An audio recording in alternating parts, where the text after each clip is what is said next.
On a une après-midi pour découvrir Cadix. Bah, c'est pas mal ça. Comme il est midi, on va aller manger. C'est On parfait. commence déjà.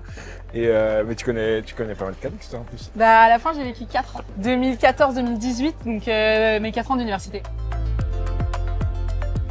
Et tu sais que moi je suis venu à Cadix, moi, je me rappelle pas du tout, mais j'avais 3 ans avec mes Quand tu parents. voyageais avec tes parents, non? Ouais, on est descendu de Méditerranée, Ouais. on est arrivé à Cadix. C'était un petit stop de je sais plus, quelques semaines.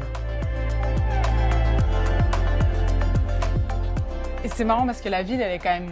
Quand tu regardes, tu sens que la mer l'attaque hyper fort, genre.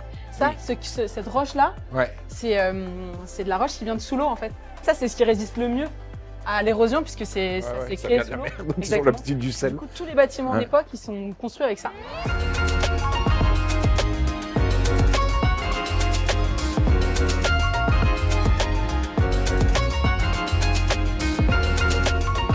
Vous l'avez vu la piscine là? Non. Il y a un mec dedans.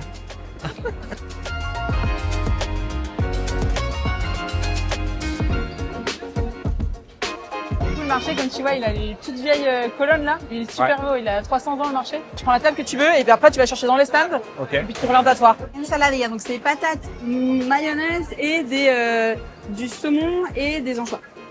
Moi j'en prends une comme ça.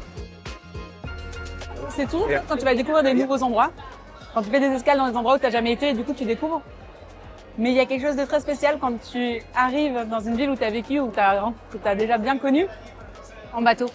Enfin, c'est un peu une façon différente de voir un endroit où tu as déjà vécu, d'arriver par la mer et de repartir par la mer, c'est quelque chose de très spécial. Quoi.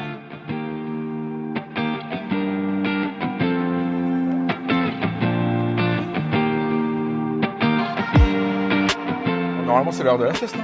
Café d'abord. Ouais, on va prendre un café, hein, parce que sinon je vais pas tenir la... Moi je vais vite me prendre la méthode espagnole. Cadix, ça résonnait avec la voile.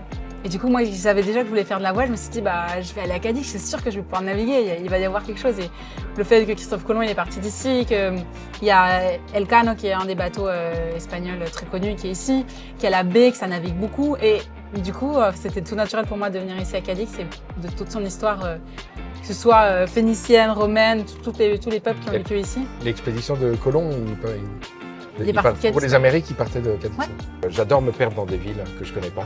Donc ça m'arrive quand on a fait boucler le bateau, de faire une petite pause et de me dire je prends une matinée ou une après-midi sans objectif précis, c'est juste me balader dans les ruelles.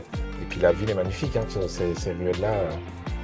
La vieille ville est vraiment chouette et tu as envie d'y rester plus longtemps. On note Cadix pour des escales futures en ayant le temps. Quoi.